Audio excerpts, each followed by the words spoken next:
Malaysia প্রবাসী ভাইগণ, আশা করি আপনারা প্রত্যেকে ভালো আছেন। মালয়েশিয়া শ্রমিক পাঠাতে ভয়াবহ অনিয়ম, 1000 কোটি টাকা আত্মসাৎ করল দালাল কোম্পানি। খবরে বিস্তারিত জেনে নেওয়া যাক। মালয়েশিয়ায় শ্রমিক পাঠানোর ক্ষেত্রে ভয়াবহ দুর্নীতির অভিযোগে বাংলাদেশে 13টি overseas recruiting agency company chairman, ব্যবস্থাপনা পরিচালক সহ মোট 10 জনের বিরুদ্ধে মামলা করেছে দুর্নীতি দমন কমিশন দুদক। দুদকের মহাপরিচালক আক্তার হোসেন এক সংবাদ সম্মেলনে জানান, আসামিরা Bangladesh association of international recruiting agency বায়রার বিভিন্ন পদে থাকার সময় সিন্ডিকেট করে শ্রমিকদের কাছ থেকে সরকার নির্ধারিত ফির 5 গুণ বেশি অর্থ আদায় করেছে। সরকারের নির্ধারিত ৭৮,৫০০ টাকার পরিবর্তে শ্রমিকদের কাছ থেকে কয়েক গুণ বেশি অর্থ নিয়ে মোট 1010 কোটি টাকা আত্মসাৎ করার অভিযোগ রয়েছে। চুক্তি অনুযায়ী শ্রমিক বাছাই ও অর্থ সংক্রান্ত শর্ত উপেক্ষা করে শ্রমিক পাঠানোর পুরো প্রক্রিয়ায় ব্যাপক অনিয়ম করা হয়েছে বলে দুদক অভিযোগ করছে।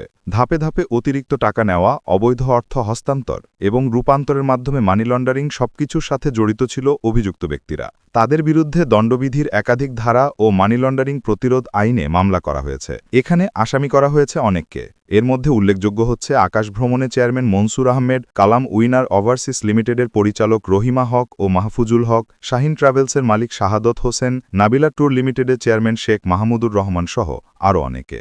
এছাড়াও Adiba travels and tours, United manpower consultant, Greenland overseas, পিয়ারা ওভারসিজ লিমিটেড, জাহাজ ওডিসি সহ মোট 4টি কোম্পানির পরিচালক ও চেয়ারম্যানরা এ মামলার আসামি হয়েছেন।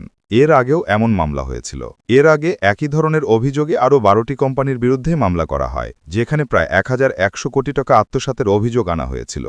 সব মিলিয়ে এখন পর্যন্ত প্রতিটি মামলায় 100 জনের বিরুদ্ধে প্রায় 2200 কোটি টাকা আত্মসাতের অভিযোগে ব্যবস্থা নিয়েছে দুদক। মালয়েশিয়াতে শ্রমিক পাঠানোর ক্ষেত্রে এই যে ভয়াবহ অনিয়ম ও দুর্নীতির প্রেক্ষাপটে এখন নতুন করে সবচেয়ে বড় প্রশ্ন উঠেছে, মালয়েশিয়ায় কলিং ভিসা আবার চালু হবে কিনা।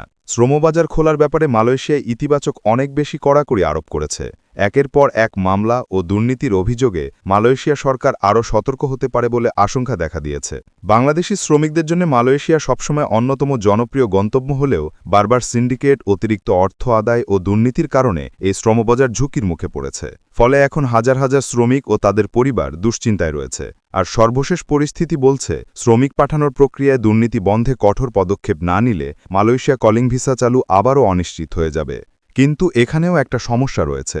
মালয়েশিয়া সরকার চায় না বাংলাদেশে কলিং ভিসার এই যে আপনার সিন্ডিকেট, এই সিন্ডিকেট নিয়ে যে দুর্নীতি হয়েছে সে কোনো তদন্ত হোক, এটা মালয়েশিয়া চায় না। আর যেহেতু বাংলাদেশ সরকার নতুন করে আবার তদন্ত শুরু করেছে, এখন মালয়েশিয়া সরকার হয়তো কলিং ভিসা চালু বন্ধ করে দিতে পারে। এটা হচ্ছে চরম বাস্তবতা। খবরটি আমাদের মালয়েশিয়া প্রবাসী সকল ভাইদের সাথে এখনই শেয়ার করে সবাইকে এই গুরুত্বপূর্ণ খবরটি জানার সুযোগ করে দিন। আর আপনি যদি আমাদের এই চ্যানেলটি দেখেন, অবশ্যই আমাদের চ্যানেলটিকে সাবস্ক্রাইব করুন মালয়েশিয়া সকল গুরুত্বপূর্ণ খবরাখবর সবার আগে পাওয়ার জন্যে। ধন্যবাদ সবাইকে। আমাদের সকল ভিডিও আপডেট সবার আগে পেতে আমাদের চ্যানেলটিকে সাবস্ক্রাইব করুন, সাবস্ক্রাইব বাটনে ক্লিক করুন এবং বেল আইকনে চাপুন, যাতে আমাদের কোনো নতুন ভিডিও আপনি মিস না করুন।